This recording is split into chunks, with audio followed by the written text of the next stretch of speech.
কথার আঘাত তীরের আঘাতের চেয়ে অনেক বেশি কঠিন। আপনি তীর মেরে যদি সিনা ছেদা করে দেন, এটা ওষুধ দিয়ে হয়তো ঠিক করে ফেলা যাবে, আর মনে থাকবে না, একদিন শুকিয়ে যাবে এই কাটা। কিন্তু কাউকে কথা দিয়ে যদি আপনি আঘাত দেন, কোনো দিন সে সেটা ভুলবে না। এই জন্য কথা বলার সময় আপনি 1000 বার ভেবে বলবেন কি বলছেন। একটা কথা রিপিট দিতে সবাই পারে, কথার পরে কথা বলতে যে কেউ পারবে, যার মুখ আছে সে পারবে, কিন্তু ব্যক্তিত্ববান এবং জ্ঞানী ব্যক্তিরা রিপিট যেখানে সেখানে দেয় না। কারণ কথার যাকাত হচ্ছে, জ্ঞানের যাকাত হচ্ছে মূর্খের কথা সহ্য করা। কথা বলেন ঠিক কিনা? জ্ঞানের যাকাত কি? মূর্খের কথা সহ্য করা হচ্ছে জ্ঞানের যাকাত। ইমাম আবু হানিফা রাহমাতুল্লাহ আলাইহি বলছেন, পৃথিবীর সব মানুষকে আমি হারাতে পারবো ডিবেট করে, কিন্তু কোন মূর্খ যদি আমার সাথে প্রতিযোগিতায় লিপ্ত হয়, আমি তাকে হারাতে পারবো না, আমি হেরে যাব। অহংকার সফলতাকে জায়গায় শেষ করে ফেলবে। এই জন্য খুব ভয় লাগে আমাদের, খুব ভয় লাগে, অনেক ভয় লাগে কোন সময় আমার আচরণে অহংকার চলে আসছে। খুব ভয়ে ভয়ে থাকি। আগে আমাদের মনে হতো যে আমার সামনে এত মোটরসাইকেল, এত মানুষ, এত কিছু, আরে আমি এত কিছু, এমন একটা ব্যাপার চলে আসতো। যেদিন আমি ওই মিশরের ইমাম শারাবি, তাফসীরে শারাবির লেখক, যার ঘরের জানালায় ইমাম হুসাইন রাদিয়াল্লাহু তাআলার রওজা মুবারক বরাবর জানালা আছে, ওই জানালায় যতবার উনি পর্দা দেন, পর্দাটা পড়ে যায় অটোমেটিক। উনি একবার কম্পারেটিভ রিলিজিয়নের উপরে ডিবেট করেছে মিশরে, দুই ধর্মের মধ্যে কোন ধর্ম সেরা, ইসলাম এবং অন্য ধর্ম। উনি যুক্তি দিয়ে, দলিল দিয়ে প্রমাণ করেছেন ইসলাম বেস্ট, এবং সবাই বিচারকরা মেনে নিয়েছেন ওনার যুক্তিকে। এরপর সবাই ওনাকে নিয়ে লাফাচ্ছে, আরে আপনি তো অনেক বড় মুফাসসির, অনেক বড় জ্ঞানী, আপনার মতো জ্ঞানী পৃথিবীতে নাই, তাকবীর দিচ্ছেন, কাঁধের উপরে তুলে নিচ্ছেন। উনি লোকজনের ফাঁক দিয়ে হঠাৎ দৌড়ে গিয়ে নিজের গাড়িতে উঠে ড্রাইভ করে চলে গেছেন মিশরের রাষ্ট্রীয় বাথরুমে, ওয়াশরুমে। সেখানে গিয়ে একটা বাথরুমে ঢুকে উনি দরজা লক করে দিয়েছেন। লক করার পর ওনার সাথে সঙ্গীরা ঘন্টার পর ঘন্টা দরজায় বাড়ি দেয়, দরজা খুলে না।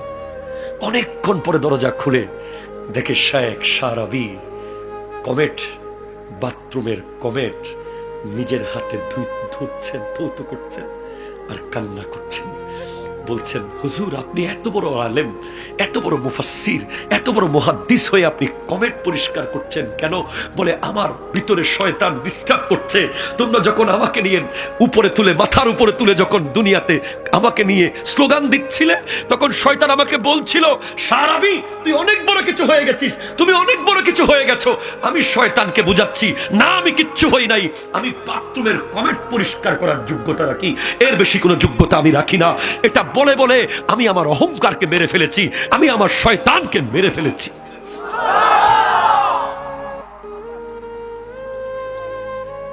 এটাই। অথচ গোটা মিশরের শ্রেষ্ঠ মুফাসসিরদের একজন, যার লিখিত তাফসীর আছে, অহংকার সফলতাকে মেরে ফেলে। কখনো অহংকার করবেন না। আসতেছি। সর্বশেষ হিংসা শান্তিকে মেরে ফেলে। হিংসা কাকে মারবে? আপনার ছেলে ম্যাট্রিক পাস করেছে, আরেকজনের ঘুম হচ্ছে না। আপনার ছেলে মাস্টার্স পাস করেছে, আরেকজনের ঘুম নাই কেন? আপনার ছেলে বিদেশ থেকে টাকা কামায় আসছে, আরেকজন আশেপাশের লোক ঘুমাইতে পারতেছে না কোনো মতে। হিংসা শান্তিকে মেরে ফেলে, সন্দেহ বিশ্বাসকে মেরে ফেলে। সন্দেহ খুব খারাপ রোগ, খুব খারাপ রোগ। বিবিকে, ভাইকে, অনেক পরিবারে প্রবাসী যারা থাকে, হাই হাই হাই, প্রবাসীদেরকে নিয়ে কিরকম সন্দেহ যে পরিবার করে। মনে করে সে শ্বশুর বাড়িতে টাকা দিয়ে দিচ্ছে, আবার মনে করে সে পার্সোনাল ব্যাংক করেছে, সেখানে সব জমাই ফেলতেছে, বাড়িতে টাকা দিচ্ছে না। প্রবাসী যে কত কষ্ট করে টাকা কামায় এটা পরিবার বুঝে না। পরিবার মনে করে সে একটা মেশিন, টাকার মেশিন, তার কোনো ইচ্ছা নাই। অথচ প্রত্যেকটা প্রবাসী দুনিয়ার ভিতরে কবরে আছে। ঠিক কিনা কথা বলেন না? দুনিয়ার ভিতরে কবরে আছে। তোমার মন চাইলে আলু ভর্তার ডাল রান্না করে মায়ের হাতে খেতে পারো, প্রবাসী পারে না। প্রবাসী না খেয়ে বলে ফোনে খেয়েছি, প্রবাসী না ঘুমিয়ে বলে ঘুমিয়েছি, প্রবাসীর মনের জ্বালা আর কষ্ট নিয়ে বলে ভালো আছি, প্রবাসী ওষুধ খেতে পায় না বলে খেয়েছি, প্রবাসী টাকার অভাবে ডাক্তার দেখাতে পারে না বলে ডাক্তার দেখিয়েছি। আমাদের প্রবাসী ভাইদের প্রতি যথেষ্ট সন্দেহ করে অনেক বাবা মারা। দরকার নাই সন্দেহ করার। সে কষ্ট করে কামাচ্ছে, সে 2 টাকা রাখলে রাখতেও পারে, সেটা তাকে আপনি সুযোগ দিন, আর তাকে বোঝার চেষ্টা করুন, তাকে জিজ্ঞেস করুন, তাকে ইমোশনাল ব্ল্যাকমেল করবেন না। সে এমনিতেই কোনো মায়া মোহাব্বত ভালোবাসা পায় না সেখানে। আরেক দেশ, সেটা যতই দামি দেশ হোক, এটা আমার না। এই বরুড়ার জমিন আমার, ঠিক কিনা কথা বলেন? এই উঠান আমার, এই পুকুর আমার, এই নদী আমার, এই রাস্তা আমার। ওখানকার হলিউড, ওই US, America, London, Canada, Japan, Germany যতই হাইফাই হোক, আমার না, আমার না, আমার না, এটা আমার, এটা আমার, এটা কোভিড-19 এর সময় দেখা গেছে নিজের গ্রামের বাড়ির মূল্য কি। কষ্ট হয়েছে বেশি আপনাদের? 10টা নসিহত বলেছি। 1, মুখস্থ করবেন, ফুল আছে গিফট দেব। ফার্স্ট ওয়ান, লা তুশরিক বিল্লাহি শাইয়ান ইন কুতিলতা আও হুররিকতা। কখনো আল্লাহর সাথে শিরিক করা যাবে না। কি করা যাবে না? কেউ জবে করে দেখ, কেউ আগুনে পুড়ে ফেলুক, এক আল্লাহকে আর কাউকে খোদা মনে করা যাবে। 2, ولا تؤكن والديك إن أمرك أن تخرج من أهلك ومالك। বাবা মায়ের বিরুদ্ধে যাওয়া যাবে না। সে যদি ঘর থেকে বের করে দেয়, সম্পদ থেকে বঞ্চিত করে, এরপরেও বাবা মার সামনে মুস্কি হাসতে হবে। চেহারা অন্ধকার করাও গুনাহ। কথা জোরে বলেন না, ঠিক কিনা বলেন না? 3, ولا تتركن صلاة مكتوبة متعمدا। ফরজ নামাজ ছাড়া যাবে না, যাবে না, যাবে না, যাবে না। فإن من ترك صلاة مكتوبة متعمدا فقد برئت منه ذمة الله। নামাজ ছাড়া শাস্তি কি হতে পারে? হঠাৎ রোড অ্যাক্সিডেন্টে মরে যেতে পারেন, হঠাৎ আগুনে পুড়ে মরে যেতে পারেন, হঠাৎ পানিতে ডুবে মরে যেতে পারেন। কারণ যারা নামাজ ছেড়ে দেয়, এদের উপর থেকে আল্লাহর জিম্মা উঠে যায়। আর যারা নামাজ পড়ে, এদের উপর আল্লাহর জিম্মা থাকে। 4, ওয়ালা তাশরিবান্নাল খামরা। মদ পান করা যাবে না। ফাইন্নাহু রাসু কুল্লি ফাহিশাতিন। এটা হলো সমস্ত গুনার মাথা। 1 ফোঁটা মদ যদি শরীরে থাকে, 1 ফোঁটা, 40 দিন কোন নামাজ কবুল হবে না। 40 দিনের ভিতরে সে মারা গেলে বেঈমান হয়ে মারা যাবে। 5, ওয়া ইয়াকা ওয়াল মাসিয়া ফাইন্না বিল মাসিয়াতি হাল্লা সাকাতুল্লাহ। সমস্ত গুনাহ থেকে দূরে থাকতে হবে। গুনাহ যত বাড়বে, আগুন ধরার সম্ভাবনা তত বেশি। 6, ওয়া ইয়াকা ওয়াল ফিরারা আনিজ জুফি। যুদ্ধের ময়দান থেকে পালিয়ে যাওয়া যাবে না। কথা জোরে বলেন, ঠিক কিনা বলেন? আবার যদি ফিলিস্তিনের পক্ষে, আবার যদি ওই আমাদের মুসলমান ভাইদের পক্ষে মাঠে নামতে হয়, আমরা ফেরত যাব না, ঠিক কিনা? وإذا أصاب الناس موتان وأنت فيهم فاثبت। 7, যখন কোন মহামারী আসবে, বন্যা আসবে, জলোচ্ছ্বাস আসবে, তুফান আসবে, এলাকা ছেড়ে যাওয়া যাবে না। 8, ওয়ানফিক আলা ইয়ালিকা মিন তাওলিক। পরিবারের জন্য সাধ্যমতো খরচ করতে হবে। সুবহানাল্লাহ। 9, ওয়ালা তারফা আসাকা আদাবান। সন্তানের পিঠের উপর থেকে শাসনের বেত তুলে নেওয়া যাবে না। 10, ওয়া আখিফহুম ফিল্লাহ। সন্তানকে আল্লাহর ভয় দেখাতে হবে। অনেক বাপ মারা আছে, আমার ছেলে সারা রাত পড়েছে, একটু ঘুমাক। আমার ছেলে সারা রাত দোকানদারি করছে, একটু ঘুমাক। ফজরের নামাজের সময় সন্তানকে ঘুমাতে বলা, জোহরের নামাজের সময় সন্তানকে ঘুমাতে বলা, আসর মাগরিব এশার সময় সন্তানকে ঘুমাতে বলার অধিকার পৃথিবীর কোনো বাপ মার নাই। নামাজ বাদ দিয়ে ঘুমাতে অধিকার একমাত্র বলার আছে আল্লাহ, ঠিক কিনা কথা বলেন? 10টা আবার বলছি। 1, শিরিক করা যাবে না। কি করা যাবে না বলেন? আরো জোরে। 2, বাবা মার বিরুদ্ধে যাওয়া যাবে না। সবাই আবার বলেন। 3, নামাজ ছাড়া যাবে না। নামাজ ছাড়া যাবে না। যদি কালকে থেকে মসজিদে মুসল্লি না বাড়ে, আমাকে আর জীবনে কোনোদিন দাওয়াত দেবেন না। ক্লিয়ার? অনেক কষ্ট চট্টগ্রাম থেকে আসা। 4, শরাব পান করা যাবে না। 5, কোন রকম গুনাহ, মন যদি সেটাকে গুনাহ মনে করে, করা যাবে না। 6, যুদ্ধের ময়দান থেকে পালিয়ে যাওয়া যাবে না। 7, মহামারী থেকে পালিয়ে যাওয়া যাবে না। 8, পরিবারের জন্য সাধ্যমতো খরচ করতে হবে। 9, সন্তানের পিঠের উপর থেকে শাসনের বেত তুলে নেওয়া যাবে না। বেত উঠে গেছে, বেয়াদব বেড়ে গেছে। নগদ 12টা শাস্তি বলবো। কয়টা শাস্তি? 12টা। এরপর আপনাকে ফিরে আসার গল্প বলবো। আপনি যে পাপ করছেন, আপনি যে গুনায় লিপ্ত আছেন, তার নগদ 12টা শাস্তি। 1, স্মৃতিশক্তি কমে যাবে। আপনার দেখবেন এখন মুখস্থ করেছেন, এখন ভুলে গেছেন। আর দেখবেন আপনার দাদা 20 বছর আগের কথা ক্লিয়ার বলে দিচ্ছে। পাপের প্রথম নগদ শাস্তি হচ্ছে ভুলে যাওয়া। যদি ভুলে যান, মনে রাখবেন আপনি পাপ করছেন, গুনায় লিপ্ত আছেন। 2, রিজিক কমে যাবে। কি কমে যাবে?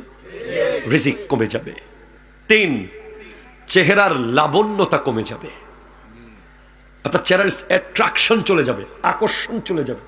আপনি কালো হন আর সাদা হন, অনেক সাদা মানুষকে দেখলেও মনে শান্তি লাগবে না, আবার অনেক কালো মানুষকে দেখলেও মনে শান্তি লাগে। কারণ চেহারায় সৌন্দর্যটা কোনো পাউডার করে না, চেহারার সৌন্দর্য কোনো সাবান করতে পারে না। চেহারার সৌন্দর্য বাড়ানোর একটাই উপায়, উজুর পানি, কলবের পবিত্রতা। এখানে পবিত্র হয়ে গেলে এখানে ফুটে উঠবে। 4, রোগ ব্যাধি বেড়ে যাবে। 5, জ্ঞান বুদ্ধি লোপ পাবে। ডিসিশন নেবেন, ভুলভাল হবে। সিদ্ধান্ত নেবেন, অ্যাপ্রোপ্রিয়েট হবে না। 6, ডিপ্রেশন, সব সময় পেরেশানি, মন খারাপ। গুনার অন্যতম মারাত্মক শাস্তি মন খারাপ। কি খারাপ? মন খারাপ। দেখবেন আপনাকে খাবার দিচ্ছে, মন ভালো নাই। আপনাকে টাকা দিচ্ছে, মন ভালো নাই। আপনার চাকরিতে প্রমোশন হয়েছে, মন ভালো নাই। ব্যবসায় লাভ হয়েছে, এখানে শান্তি পাচ্ছেন না। ঠিক কিনা? কথা জোরে বলেন। এরপরে 7, লজ্জা শরম চলে যাবে।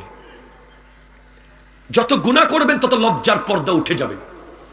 আপনি এক সময় একটা বেগানা নারী দেখলে আপনি লজ্জায় দাঁড়াতে পারতেন না, কিন্তু গুনাহ করতে করতে আপনার লজ্জার পর্দা উঠে গেছে। এখন আপনি যাত্রার সামনে চলে যান। আপনি এক সময় মুরব্বি দেখলে সিগারেট ফেলে দিতেন, কথা বলেন না ঠিক কিনা? এখন আপনি আর ফেলেন না। আপনি আগে মুরব্বি দেখলে মোটর সাইকেল থামিয়ে ফেলতেন, আর এখন আপনি থামান না। আগে আপনি মোটর সাইকেলের পিছে কোন নারীকে বসাতে লজ্জা পেতেন, আর এখন আপনি পুরুষের মতো বসিয়ে চুল খোলা রেখে নারী নিয়ে ঘুরেন। ঠিক কিনা কথা?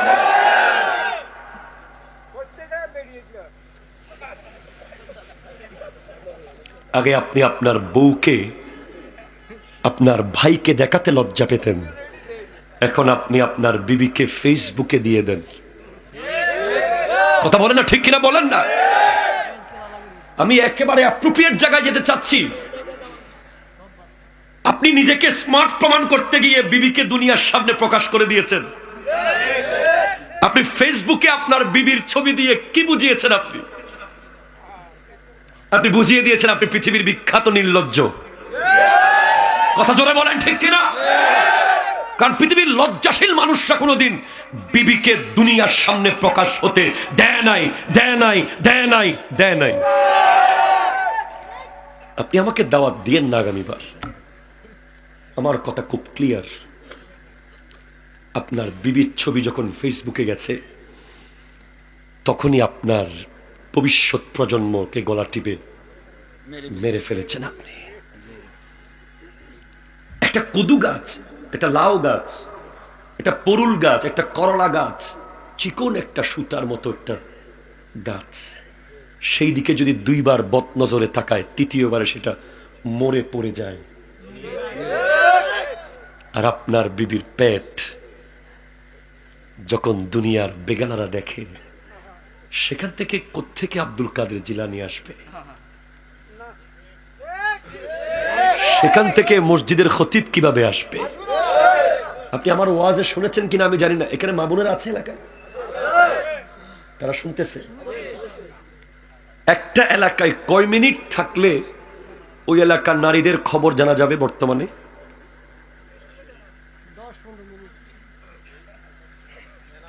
15 মিনিটে জেনে যাবেন যে ওই এলাকায় কার ঘরে কোন মেয়ে আছে, কার বয়স কত, কে বিয়ের উপযুক্ত, কে বিয়ের উপযুক্ত হয়নি, কে কলেজে যায়, কে স্কুলে যায়, কে পার্লারে যায়, কে বাজারে যায়। অথচ একটা মানুষের নাম আমি আপনাদেরকে বলবো, যিনি 12 বছর একটা ঘরের আন্ডারে ছিলেন, জানতে পারেন নাই ওই ঘরে মেয়ে আছে। তার নাম হলো আবু সালে মুসা জঙ্গি দোস্ত, যিনি হলেন আব্দুল কাদের জিলানী রহমতুল্লাহ আলাইহির বাবা। উনি 12 বছর কাজ করেছেন একটা ঘরে, ওই ঘরে যে কোনো মেয়ে আছে উনি জানতে পারেন নাই, চেষ্টাও করেন নাই। এখন ওই ঘরের মেয়েটাকে তার বাপ কিভাবে বড় করেছে? 12 বছরে মানুষ জানে নাই যে ওখানে মেয়ে আছে। 12 বছর পর যখন বলছে আমার একটা ল্যাংরা লুলা কানা বুবা কোরা আদা মেয়ে আছে, বিয়ে করবে? বলে হ্যাঁ, এই যে আপেল আপনার খেয়েছি, ওটার ক্ষমা যদি না করেন তাহলে এটাও বিয়ে করব, তারপরেও মাপটা যেন করে দেন, হাসরের মাঠে আপেল ফেরত দিতে পারবো না।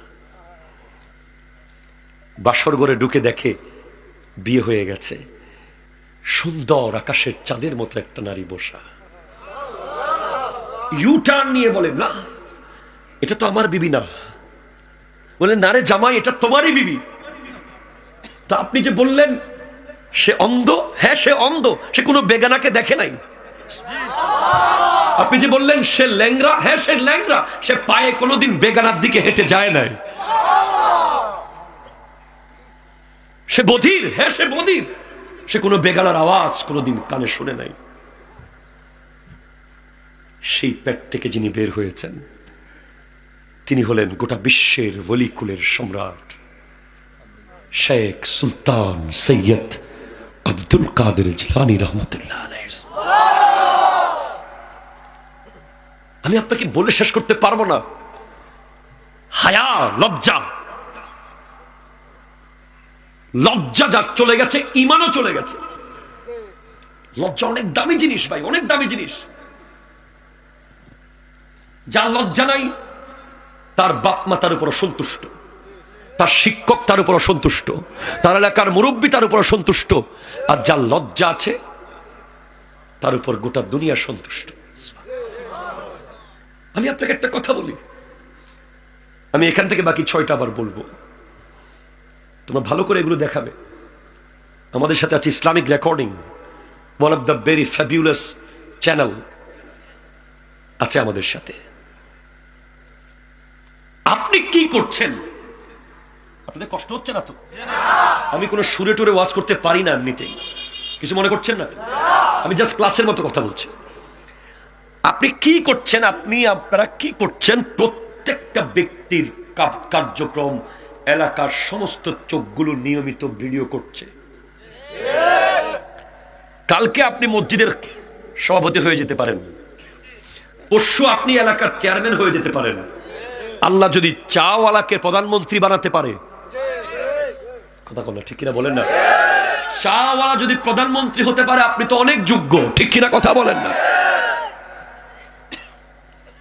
কিন্তু আপনি যেদিন এলাকার কোন গুরুত্বপূর্ণ দায়িত্বে আসবেন, গোটা এলাকা ইম্পর্টেন্ট, ইটস অলসো ইম্পর্টেন্ট, তখন মিম্বরে দাঁড়িয়ে যখন আপনি মসজিদের পক্ষে কিছু বলতে যাবেন, আপনার অতীতকে আপনি তখন আর মুছে যেতে পারবেন না। মানুষ বলবে, ও তুমি, তোমার জন্য এক সময় এলাকায় হাঁটতে পারি নাই, আজকে তুমি মসজিদের সভাপতি হয়ে গেছো।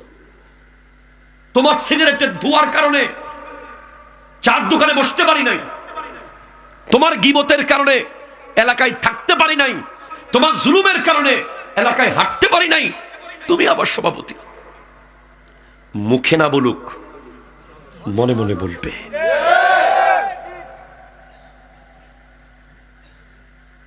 ওখানে না বলুক, জানাজা লাশের সামনে বলবে। মুখ আপনি বন্ধ করতে পারবেন না, ব্রেন আপনি বন্ধ করতে পারবেন না।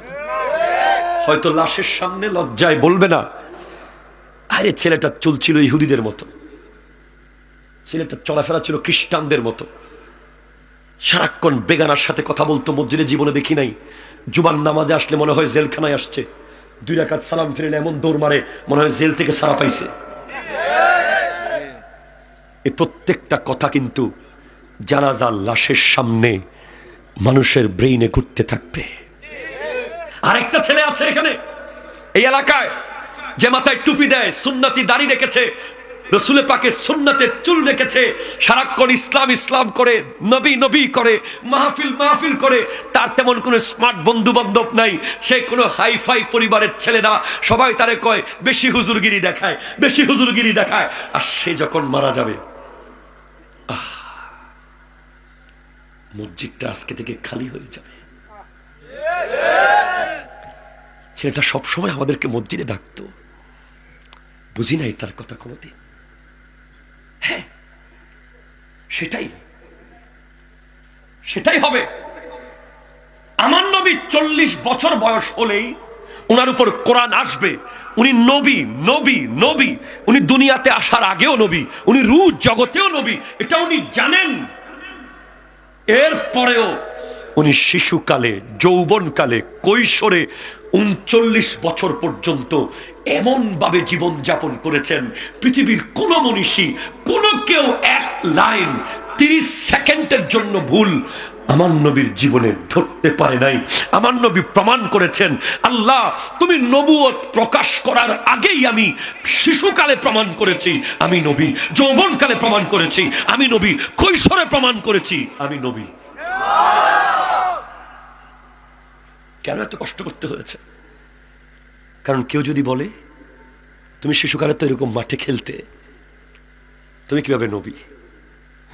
তুমি তো যৌবনকালে বন্ধু বান্ধব নিয়ে খেলতে গিয়েছিলে, তুমি কিভাবে নবী? এই প্রশ্ন যেন কেউ কোনোদিন আনতে না পারে। আমার যদি একটা শার্ট প্যান্ট পরা, মোটর সাইকেলে সানগ্লাস দেওয়া একটা ছবি যদি পৃথিবীতে থাকতো, আপনি যতই আমার ওয়াজ শোনেন ভিতরে একটা খটকা লাগতো, অন্তর থেকে আপনি যে শ্রদ্ধা এবং মায়া মমতা এটা আনতে পারতেন না। এটা আমার বাবা আমাকে বলেছে। আমার বাবা আমাকে ছোটবেলা থেকে একটা কথাই বলেছে, তুমি এমন ভাবে চলবে আজ থেকে 100 বছর পরেও যেন কেউ তোমাকে বলতে না পারে তুই তো এমন ছিলি।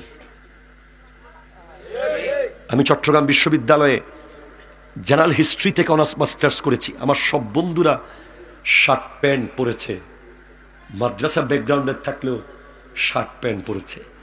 আলহামদুলিল্লাহ, আমি নিজের দিলের সাথে যুদ্ধ করেছি।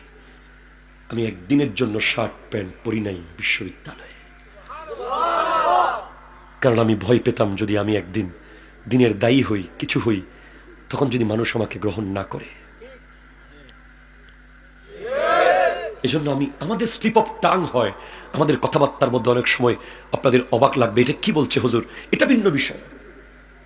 হাজার হাজার ঘন্টা কথা বললে মাঝে মধ্যে 2-1 শব্দ এদিক সেদিক হয়ে যায়। আর এই যুগে বেশিরভাগ ভিডিও কাটিং করে করে অনেক শব্দ পাল্টে দিয়ে আমাদেরকে প্রশ্নবিদ্ধ করার চেষ্টা হয়। 5 বছর আগের ভিডিও এখন এনে প্রশ্নবিদ্ধ করতে চায়, সেটা ভিন্ন বিষয়। তাকওয়া ভিন্ন বিষয়। আমি আপনাকে সেটাই বলে যাচ্ছি। আপনি কিভাবে মোটরসাইকেল চালাচ্ছেন, কিভাবে আপনার স্যালেঞ্জার 5-এ আওয়াজ হচ্ছে, আপনি কিভাবে সেলুনে গিয়ে চুল কাটছেন, অ্যাটলিস্ট পরিবারের কেউ না দেখুক। সেলুনে যিনি চুল কাটছে উনি তো আপনার দিন কবুল করবে না। খাজা মাইনুদ্দিন চিশতি রহমতুল্লাহ একজন ব্যক্তি 90 লাখ মানুষকে মুসলমান বানাতে পারে, আমরা 17 কোটি মিলে আরেক কোটিকে মুসলমান বানাতে পারলাম না কেন?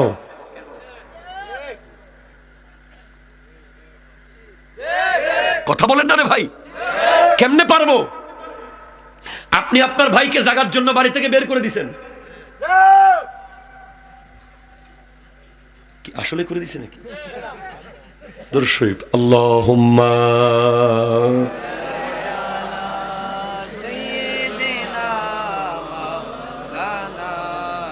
ওয়া আলা আলি সাইয়্যিদিনা সুবহানাল্লাহ ওয়াল হামদুলিল্লাহ লা ইলাহা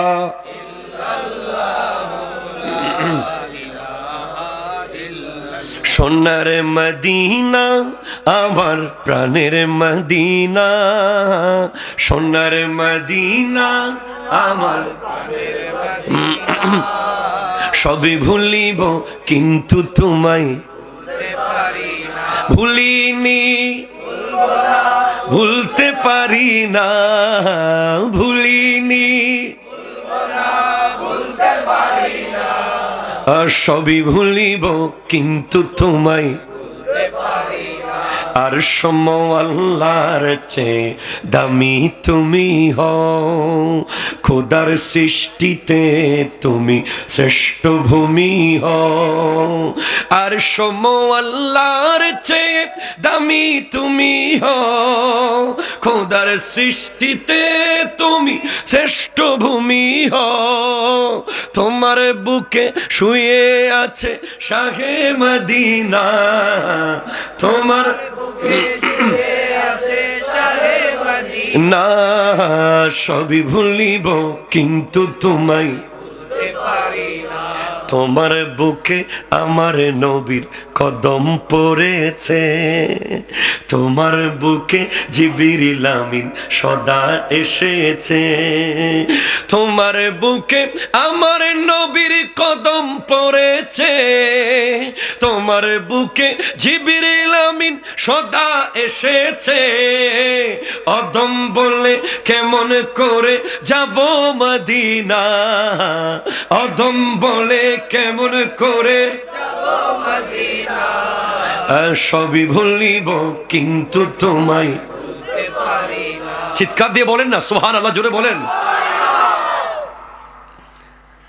6টা বলেছি গুনার ইনস্ট্যান্ট শাস্তি, নগদ শাস্তি।